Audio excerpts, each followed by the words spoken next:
Welcome to Storytime with the Intimacy Ally. Each episode will tear down a myth, kick a social norm in the beanbag, gut punch a sex ed untruth, or destroy a poorly constructed relationship expectation. Get ready to unlearn all the crap you accepted as fact. Strap in for a mind-blowing revision on what sex is and what it can do. Prepare yourself for a whole new thought pattern when it comes to modern relationships. And now, here's your host, Jenny Simus, the Intimacy Ally, relationship expert and certified sex and intimacy coach. Hello, my lovelies. Welcome back to Storytime with the Intimacy Ally. It is me, Jenny Simus-Leety, your Intimacy Ally. And I am joined today by this super cool chick, Christi Stafford. And she is from a company that I know of called Automation on a Mission. It is her company, which is super duper cool. And we are going to be delving in today to some subjects that are aligned with online dating as a gay person and a gay love story, and then eventually working with your wife and navigating the relationship. So, Christi, welcome to the podcast. I'm glad to be here. Thank you. Yay. So I would like to just jump in with a question of what was your first experience with online dating? Well, I think, to get started, it actually didn't start in the gay and lesbian realm. It actually started with dating dudes. I came out of the closet a little late, grew up in a conservative Christian home. And so, it was one of those I wasn't really wanting to be. So, but I sure did give a shot. My A for effort. Actually, I'm going to go with I had a B effort at dating dudes. And so I actually was an early adopter of the online dating world. And I think in large part, probably because I'm gay and I was terrified. And what a great way to take some of the edge off is what I thought. But I'd also say that even early on, and when I say early on, I remember it being on Match in 2003. So a really long time ago. And there was a lot of guys and I didn't get a lot of traction, probably because I'm gay. But at the time I was convinced it was because I was, a wart or something, and et cetera, et cetera. But I also went on some dates with guys, and it was just, I think I had just sort of your average experience. And I would say in large part because I was dating the wrong gender. But I didn't come out of the closet until I was 30. So, and I didn't jump right into the dating world. I think I took a little bit of time to sort of settle into that identity. And so, and just to give some context, I'm 48 now. I'll be 49 this year. So I had a long period of dating women as well before I got married. And most of that actually happened online. So my experience with dating men in that world was ineffective, but for obvious reasons. And then my dating women online, which all of my dating experience, with the exception of I think one person, I met online because it was such an easier way for me to meet people and not worry about whether or not we have competing agendas. You know what I mean? So, I think, I think I was too insecure and afraid of rejection. So I just wanted to be friends. And so, when you get online, you have, you're kind of on a level playing field. Maybe they don't return the feelings, but at least you're not barking up a tree all by yourself, and you're not on the right tree. So, to me, I always really appreciated the structure until it was a disaster. And then I would get off of the online dating and swear it off and say, I'm never doing this again. And then a month later I was back, and then I was off, and then I was back. And I did that a lot. And, so I met Annika, my wife, in 2015. And I probably had been online dating for 7-8 years at that point. And I had gone through all of the different dating apps. And a large part of that, at that time, a large part of that would have been because the dating pool is substantially smaller. So while you might get thousands of dudes, Mm-hmm. there were not thousands of ladies Hmm.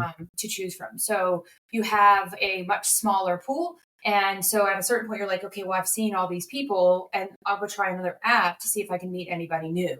So I did a lot of Mm. that sort of thing. It wasn't really about, oh, like one app was better than another. It was really about, Right.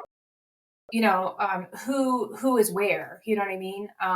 Like, how do I get exposed to a different group of people? That's so interesting. Yeah. I want to jump back really quick to your first experience because what I've found while working with women who are going to online dating in their 40s and 50s is a lot of them did not meet like their spouse or, whoever they had been shacked up with or dating or whatever. The first go around that like now they're learning this, they Mhm. didn't meet them online. So I think it's really cool that you have seen it in its inception and Mhm. then later, when it's like, whoa, there's a million apps. Holy shit. Yeah. Yeah. Um, so I'd like to talk a little bit about your experience then, even though I know like the odds were against them because you just, you Distance. weren't out yet, but you knew like, this, Yeah. this isn't right. Yeah. But when you were online dating in like 2003, was it as like vicious? Were there dick pics every time you opened a Oh, message from someone? no. No. Yeah. And also, so I guess one of the big differences between 2003 and 2010 even Mhm. is in 2003 it was exclusively a pay to play model. So Mm. you couldn't use any of those online platforms unless you had a membership. And Mhm. so like which also sort of speaks to and back then in like the early 2000s you also didn't tell anybody that you were doing online dating because it had this reputation Right, like that you such a go negative right, connotation, like, like "You're we a go there loser, you can't when you meet somebody in person." oh Mhm. yeah. Mhm. Mhm. But I had used it because I had just moved to Denver and Okay. I didn't really know anybody. I wasn't a big drinker. I wasn't a bar goer. And Mhm. I didn't really have tons of friends. So I was like, well, what do I do? Yeah. And so I certainly fit that persona. Like I wasn't going to meet somebody in the traditional way because I was still getting established in this new city. Mhm. Um, and so I did the pay to play. It wasn't creepy and gross. I Good. also really struggled with that gender role thing, Okay. of like, why do I have to let somebody else court me? Right. I didn't agree with that, Mhm. and I don't know if that really played a part. I also can't really remember. Like, I remember at some point being like, I don't care. I'm just gonna like, if I like you, I'll wave at you or whatever it was in the Match.com world, Right. Blow you a But kiss, give you a yeah, little tap. something Yeah. like that. But I didn't have any sort of creeper situations. I think I got very Okay. lucky in See, that way. that's very different Yeah. because now these motherfuckers are bold. Well, I and it's mean, they come possible out the that gate. I was so naive that they figured out that I was like, yeah. I'm pretty sure that I was that person that everybody around me knew I was gay. And so when I came out, it was like, oh, thank God, like let me just make it really easy for you. So, Right. Okay. So no, that's like a really cool distinction that I've been trying to express to people that it was very different. I remember being in college, I think it was 2002, 2003 in a class that was women and technology. mhm. And one of the women in my class she went and got an eHarmony membership just to, write her final paper on like what she encountered. eHarmony is how I learned about online dating in general. And it was because I was doing a class on personality development. Mhm. And they, at the time, because eHarmony was kind of unique in that they place you with people. But Right. I did the personality assessment because I was Mhm. writing a paper about it. Like they make you take a test beforehand, and that's how they sort of match you with people. And so I Right. only learned about it because I was doing research for a college class. Isn't that weird? Yeah. Yeah. But I mean, I know that from her experience, like it was very different Yeah. than what people are encountering now. And I really feel like it comes with like this boldness that we've all gotten through having social media Yeah. for, over a decade Right. between those two things. Well, and I I think think people volume are had like very bold now. and volume plays a part. So, Mhm. back in early 2000s, eHarmony was a Christian based dating platform. So I'm sure that they also attracted more of those values into that platform. Whereas at a certain point, they got a lot of heat for not being inclusive. And I know that I don't know where they stand anymore. I don't even know if they exist, but I know They at some point. do. They do. And they have videos of like a guy riding a scooter and then the other guy gets on the scooter and they're in love. And Yeah. so, they're trying. Yeah. Yeah. Yeah. But yeah, okay. So, all right. So that was your experience then. Mhm. Okay. So let's fast forward to 2015. Well, that's when Was I it? met Annika. So I did many Okay. years of dating ladies Okay. prior What to apps did you try? If you remember any of them? Match, Okay. Plenty of Fish. Mm-hmm. There was something else similar to Plenty of Fish, and I don't remember what it was, but it was almost identical. Okay. And then Tinder, which Okay. I Was it only Bumble? Maybe. no maybe No. maybe Okay. I know one of them there that the women have to initiate no matter what it is, and I'm pretty sure that's Bumble. Yeah. okay. Yeah, I can't remember. And the one I spent the majority of time on was Plenty of Fish, and I don't exactly know Okay. what it was I liked about it, but it seemed like I think I did like the questions that they asked in terms of like creating a profile, and then also Mm-hmm. what are you looking for in a partner. So there were certain things that were important to me back then, and so when I'm looking at a profile, for example, I actually remember this. One of the questions that Plenty of Fish asked was, can you run a mile without stopping? And Hmm. but if you said no, the likelihood of us being a match was probably was pretty low. Like we weren't gonna jam. Huh. So Okay. so that was actually, and it wasn't like I had a criteria, but like you shed light on what health and fitness meant to you, Mm-hmm. and that it was important to me. And so it was one of those like, okay, so this is probably not somebody I want to entertain a relationship with. Nice. All Yeah. right. Yeah. That's one way to look at it. But there were a lot of crazy people in there too. A Oh lot. yeah. So are we going to delve into maybe some crazy people you met before Annika? Yeah, I was thinking, okay, so if I just narrowed it down to like my top like three, who would they Okay. be? Okay, so the first one was actually from Match, Okay. and she is by far my favorite. Can't even tell you her name if I because she was my first person I went on dates with, et cetera, et cetera. Mm-hmm. So and this was at the very beginning of the gay dating world, so it was a longer time ago. And the process was a lot of emailing back and forth, and then eventually some phone calls, because this was actually pre-texting era even. Mm-hmm. And then maybe we did some very light texting before we finally were like, okay, let's meet in person. And then all Right. of a sudden she went from being really open and accommodating to being like sort of weird.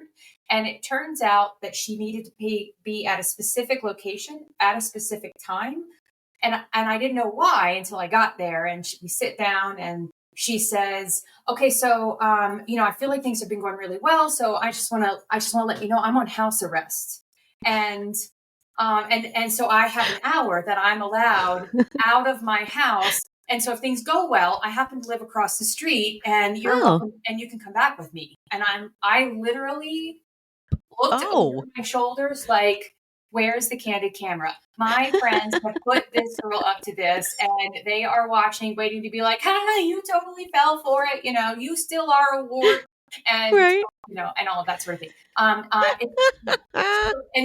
And so she didn't just tell me, like she pulled up her pant leg, and it was like 95 degrees. So I did think it was a little bizarre that she was wearing pants. And she pulled up her pant leg, and she had the ankle bracelet. And that's how she proved to me that she was on house arrest, was to show me that, yeah, she's on Wow. vision.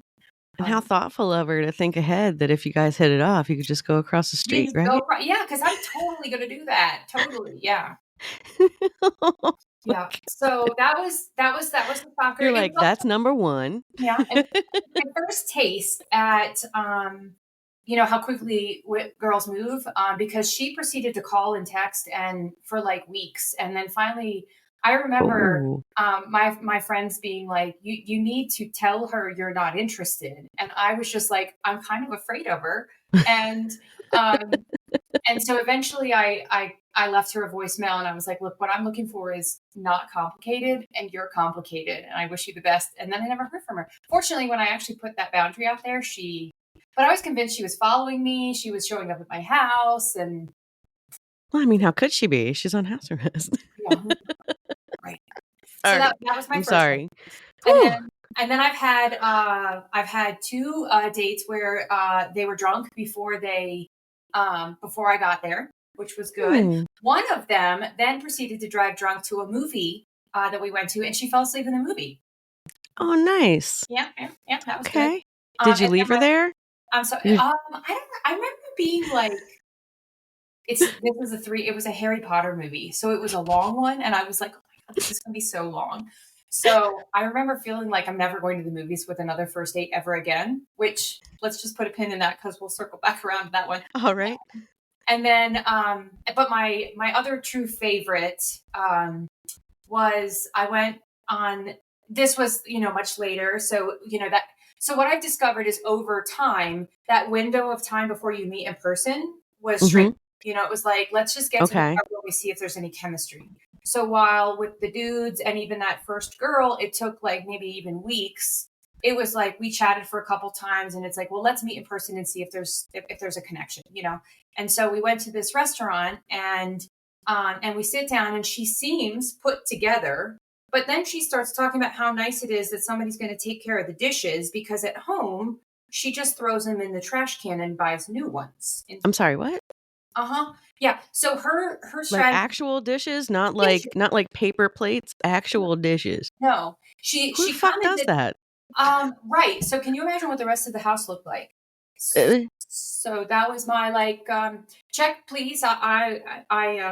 There's a commercial right now of a girl having a really bad date, and she like secretly starts the car and gets up to go to the bathroom and leaves. And I'm like, why couldn't I have had the courage to be that person instead of right. enduring the entire date? But I know I didn't. So yeah. All right. Yeah. So, all right. So we put a pin in one thing that I will come back to, but also I wanted to say, so when you talk about how, when you were on the apps dating men, it took a while before you would meet in person, and then that started to lessen when you were dating women. I wonder how much plays into that with the worry or the fear of meeting men. Yeah. I know that that's a big subject that I have with the women who I work with. They almost have like this pre-relationship before they ever even are sharing physical space with a person. Absolutely. Do you feel that had anything to do with it, like the gender of the date, or the that like back of your mind fear maybe from your parents or something, like don't go and meet a man somewhere?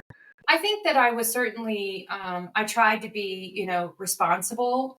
I would say that was kind of the case with men and with women, but obviously the risk is much higher with men. And I can't speak for how heterosexual relationships look in this day and age.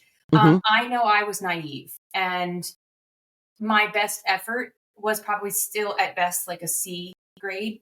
So, Okay. I don't know. Like I grew up in a small town. Like Denver was my first big city, and my parents had terrified me that not only was I going to be living off the side of a cliff, which for the record, Denver is like mostly flat Right. and urban, but also this idea of being in downtown Denver, and you've got seedy people. And then I got here, and it was not that at all. So Right. some of that fear had kind of been taken away a little bit, but I did want to be responsible. Okay.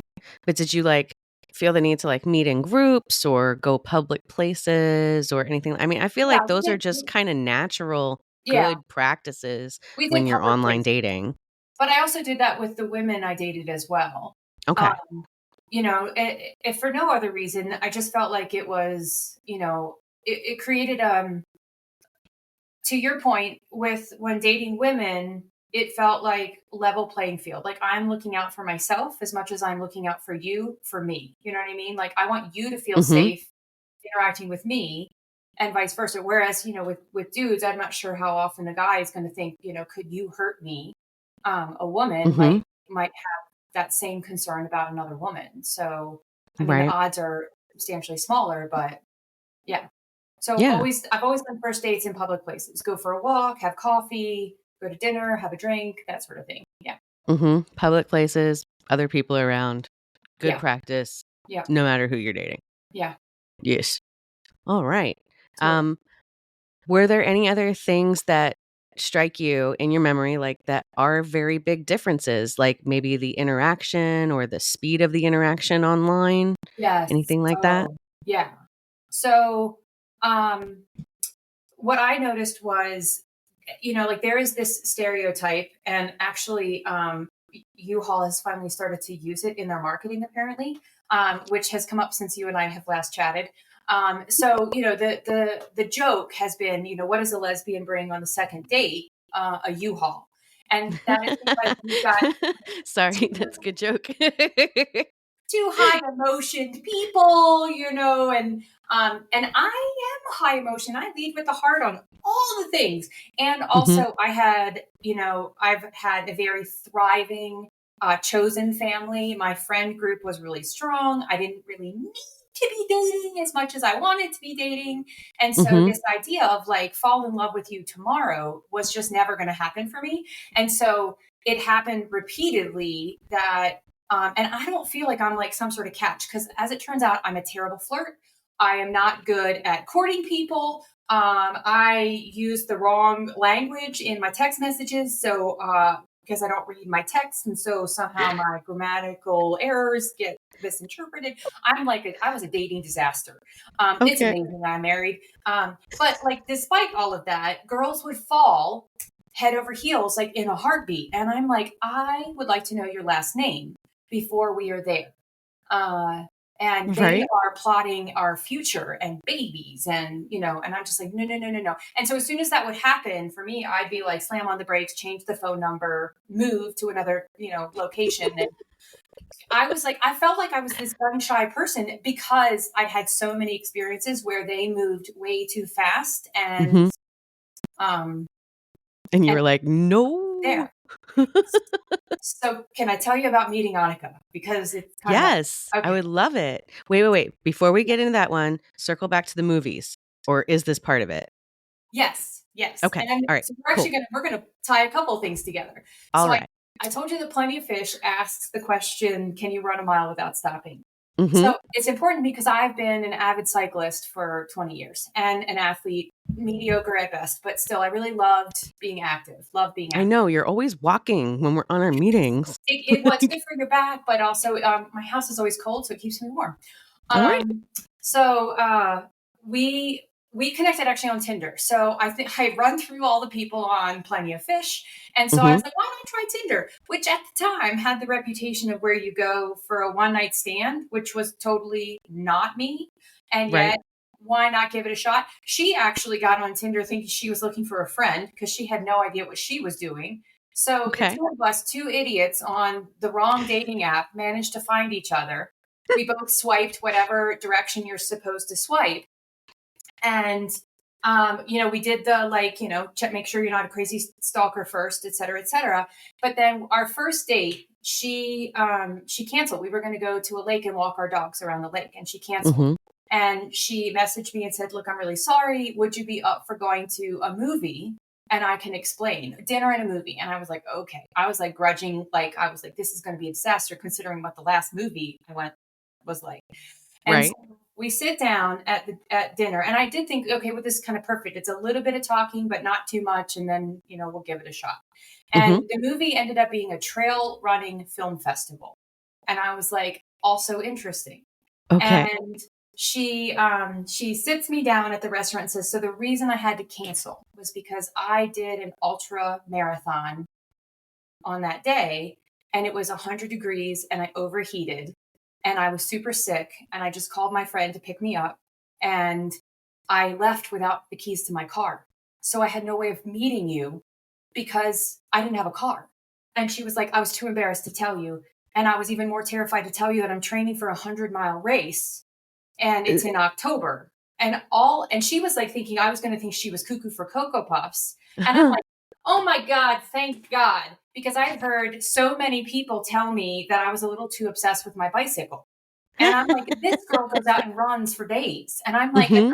I just want to go for a bike ride for 5 hours and, have a beer with Mm-hmm. her.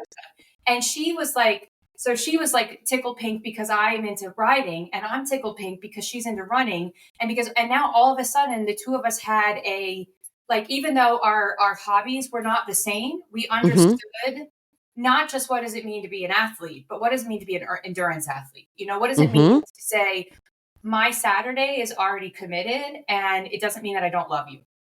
I can love you Yeah. and also love this other thing. So it was like we had an instant connection. Um, so then we go to the movie and it was awesome. And I've loved running, but my feet were really bad, so I couldn't trail run. But I could live vicariously through the people on the screen. And so then when we said our goodbyes, she's like, "Well, it was great to meet you. I'm sure I'll never hear from you again." And I was like, "Well, I had a great," All right. and I said goodbye. And then a Mhm. couple of days later, when it felt appropriate to follow up and say thank you, and in my mind, um my own like rules for how it should go, I texted Mhm. her and said, I had a good time. I'd love to see you again. And we still joke about this, that she responded and said, I've got goals. Mm. And so I don't remember. I think that it was probably 2 or 3 weeks before we got together another time. But Mhm. like, I have given her so much shit over the years because her response to me saying I wanted to hang out was, I got goals. And all I'm trying to do is not get married next week. And like, Right. yet again, somehow, even though also we are like hot and cold, like we are so different. And Mhm. also somehow this person is making me feel like the crazy clingy lady, And so I was, how did that ever come to be? So yeah, Right. so we did have a second date, obviously, and yeah. Mhm. And she ran her first 100-mile marathon, and several Cool. more after that, and yeah, and those hobbies, those things, we actually do a lot together. So Okay. we do things apart, but we also get to play together, and that has been a really important part of our relationship. So going back to the whole, plenty of fish question, that Mhm. thing was a non-negotiable for both of us. Yeah. So yeah. I think more people need to have those or to I really push for kind of dating yourself Hmm. so that you know what your likes and your lines in the sand are Right. so that when you do meet somebody, you know what you're not willing to compromise about. And some of that I think came from getting pushback from people. It's like if your Mhm. idea of a fun weekend is being hung over all weekends, that like we are going to have a hard time relating to each other, and there's going to Mhm. be a lot of friction simply because like and I enjoy going out. I enjoy the dancing and all of that stuff, but like I'm not interested in that being the focal point of my life. You know what I mean? And so Mhm. how do we share a life if there's such a sharp contrast? So Right? so yeah, I mean, you could be a bookworm and just be super committed to books, and I think I could probably appreciate that as well.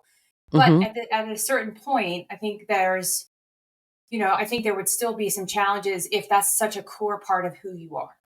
Yeah. Yeah. Yeah, I think so too.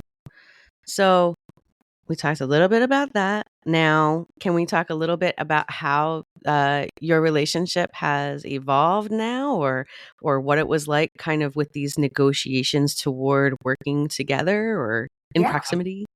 Well, so there's actually been some other fun things that have occurred along the way, if it's okay. We can sort of Yeah, this part, but please. in terms of that physical activity piece, she actually saw me through reconstructive surgery of both of my feet, which was not pretty. And Whoa. getting back into that physical shape, and it was a process. I think that was an important thing that has been a part of our identity and our relationship. But the other Yeah. thing, if you want to talk about how to make a marriage strong, live in a bus.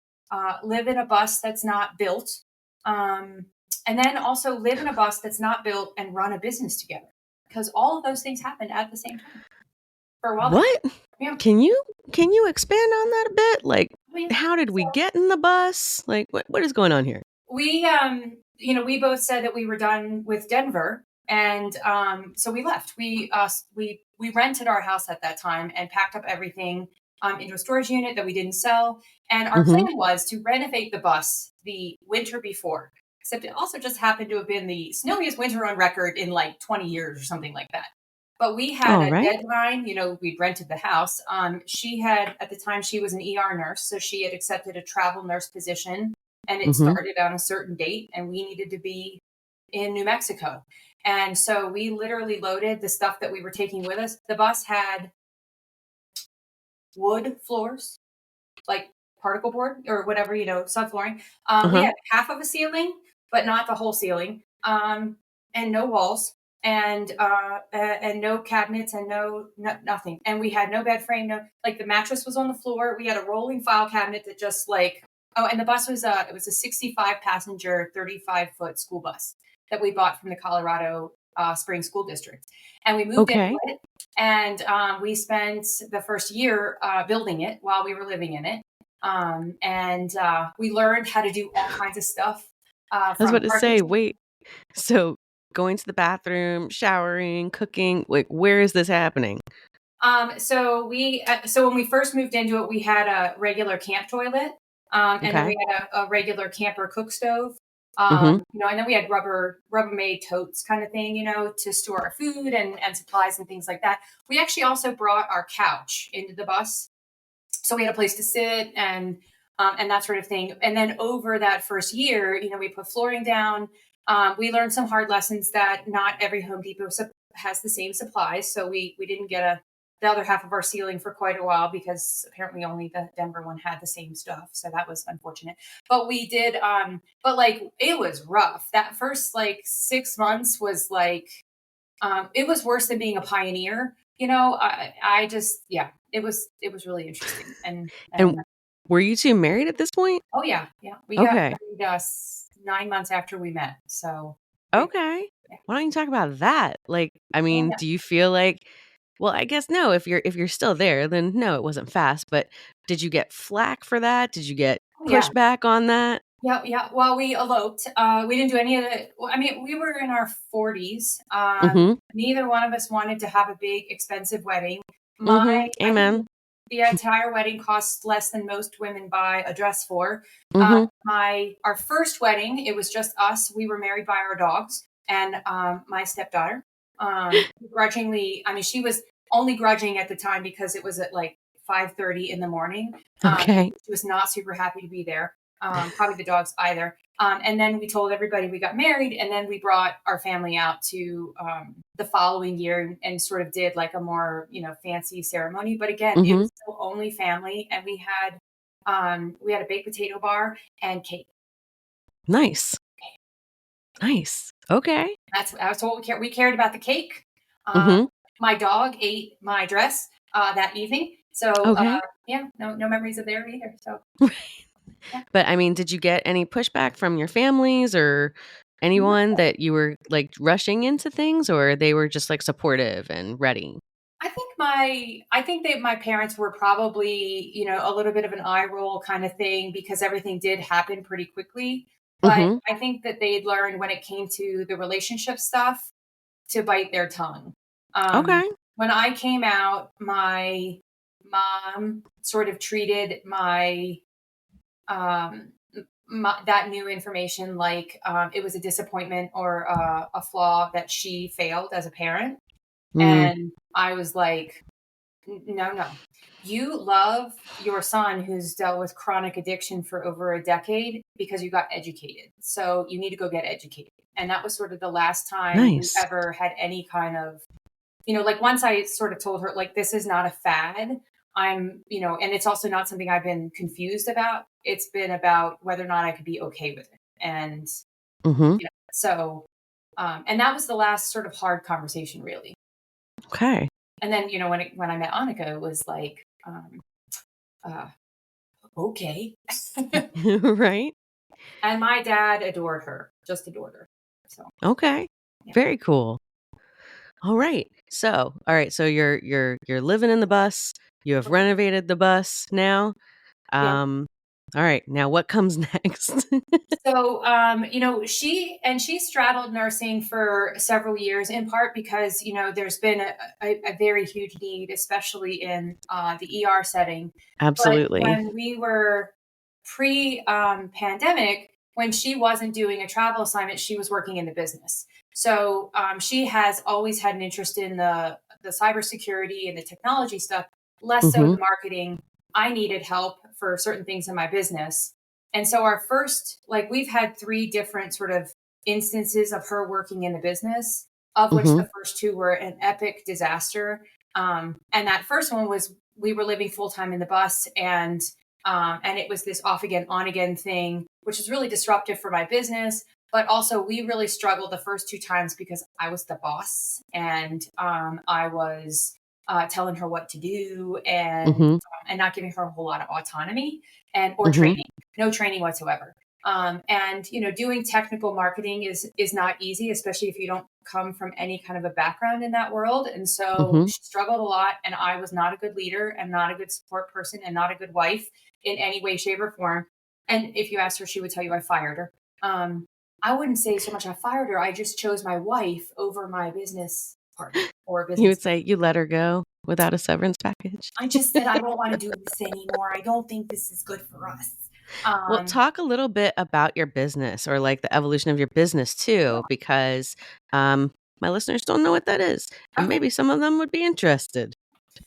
So I do sales and marketing automation for small Mm-hmm. business owners. So I help businesses scale without the need to hire additional people.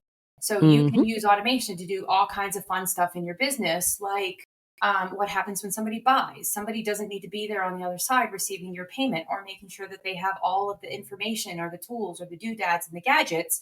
All of that Mm-hmm. stuff can be automated. And so that's what I help businesses do. And as I've brought on more clients, I've needed more help in order to support those demands. And sometimes we have been the small businesses marketing team, and sometimes we are the resource that they're using to manage and run the different, marketing and sales elements of their business. Right. And so her role has been a lot of the client stuff. And also, she's an introvert. So that was not really like an area she was ever going to truly enjoy and love. Mm-hmm. And but it was also where the need was. And so, that's where we ran into a lot of challenges. So Okay. All initially, right. yeah, So these first two times were not great, not great. And, let's say. and some of that is, like not playing to her strengths. And some of Mm-hmm. it was like the maturity of the business and my maturity as an entrepreneur. And so, Okay. my first career was as a wilderness instructor for Outward Bound. And so I led trips What? in That is on so the river. cool. I have lots of weird stories. Um, Okay. but when I was an instructor, I remember there was this evolution of letting go of control. Like when you are Mm-hmm. in charge and everything falls on you, as a newbie, you hold on to everything with like the iron grip, you know what I mean?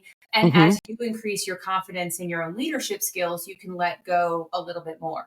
And I knew that as a business owner, that that's what I was doing was like, and I would try to explain to her my my lack of interpersonal skills in this particular like part of our relationship is not because I don't trust you, it's that I don't trust myself. And I Hmm. knew it, and I just couldn't be 2, 3, 5 years later down the road in my own journey. Um, Right. and so, there was some really bumpy things. Um, and now she gives me actually good praise a lot of times because I've learned how to do a better job for other Mm-hmm. people. It also Okay. I don't love them. And I do love her. So, yeah, There's that. there is that. So, All right. so So are you guys joined forces now to run this business? Is that what's up? Well, so for 2 years she was working full time in the business, Mm-hmm. but she is not passionate about marketing automation. She is really passionate about cybersecurity, so she's starting her own business. Um, Okay. it's called Taco Hacker, and she is going to be working on specifically helping other businesses with their security as it relates to their online presence.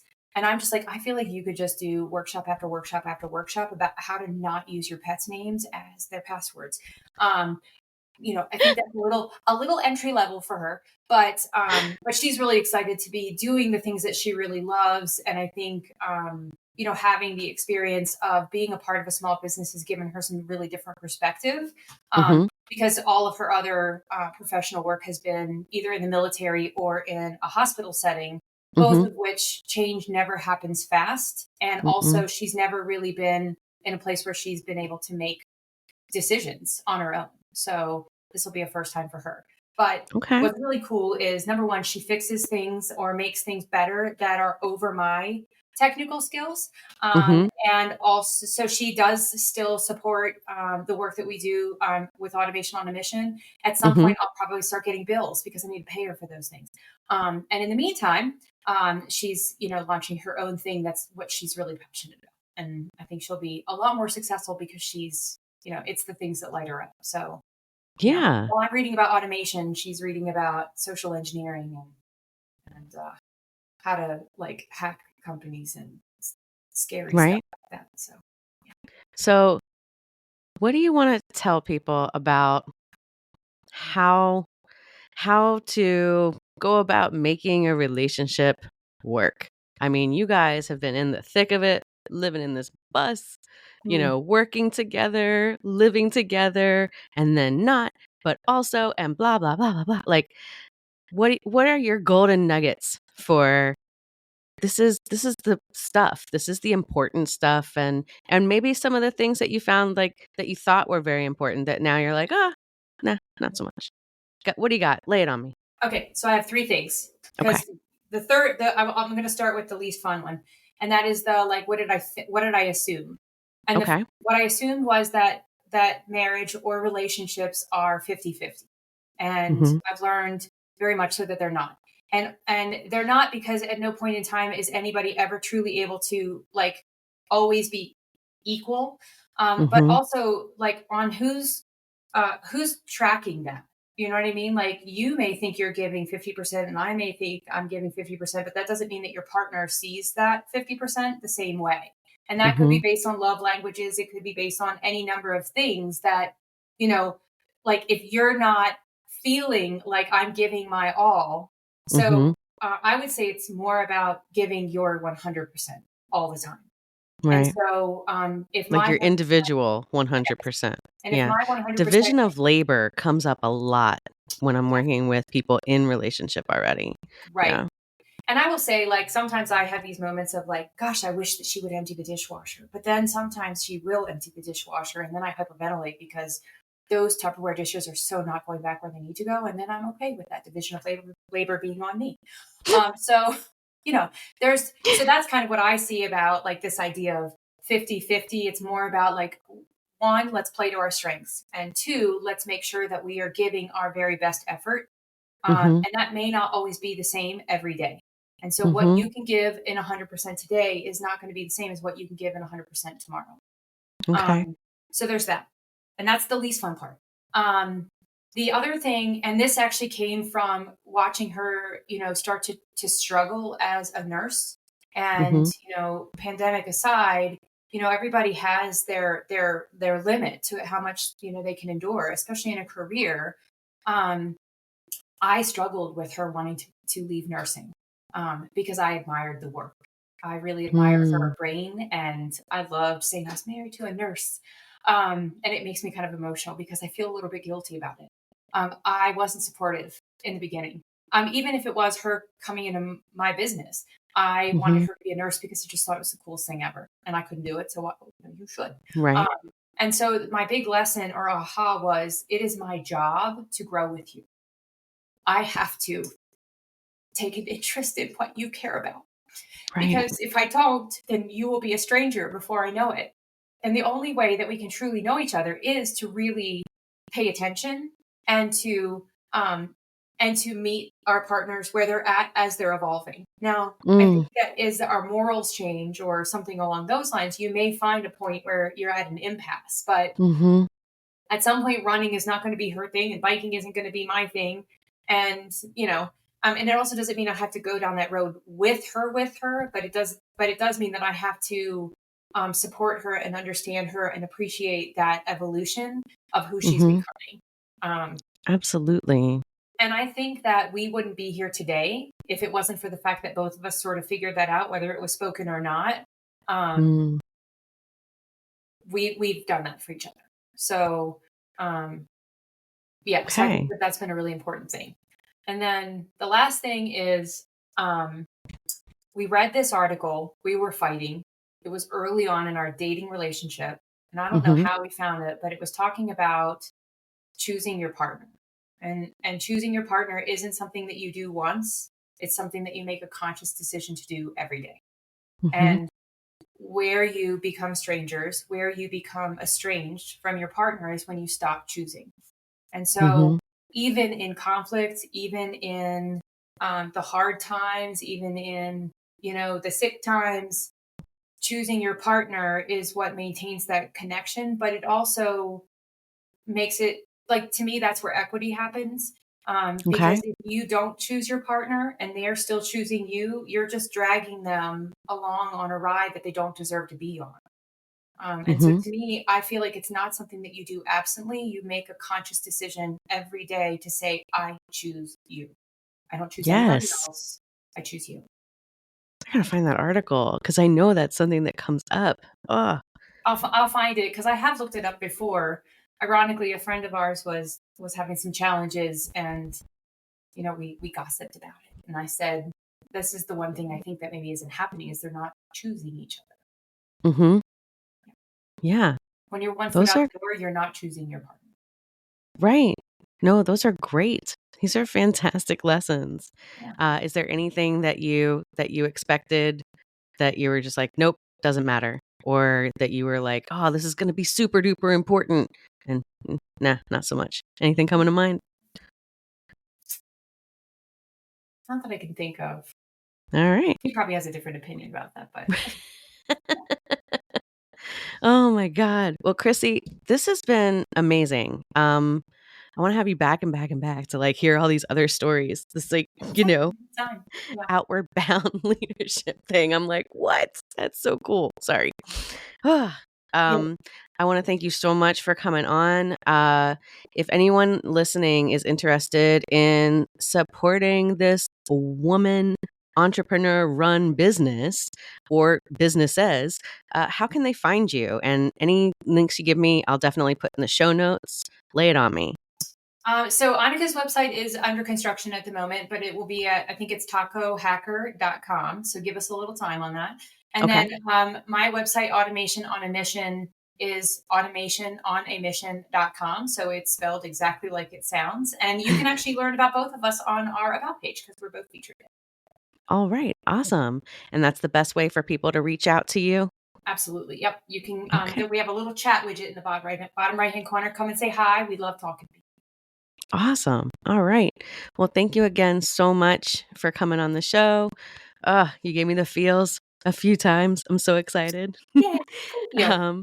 And I want to thank everybody for listening to this episode of Storytime with the Intimacy Ally, where we say, fuck no to the status quo. Love it. Bye, my lovelies. Thank you for tuning in to Storytime with the Intimacy Ally. We hope you learned a bit more about putting the fire back in your romantic relationships, exploring communication and emotional readiness in all relationships, and how to expand your definition of intimacy so you can reach your relationship goals. Go to theintimacyally.com to subscribe and never miss an episode. Follow the links in the show notes to social media and events. Till next time, keep on learning, growing, and thinking. Storytime with the Intimacy Ally podcast is meant for educational and entertainment purposes only and should not be considered as health or mental health advice.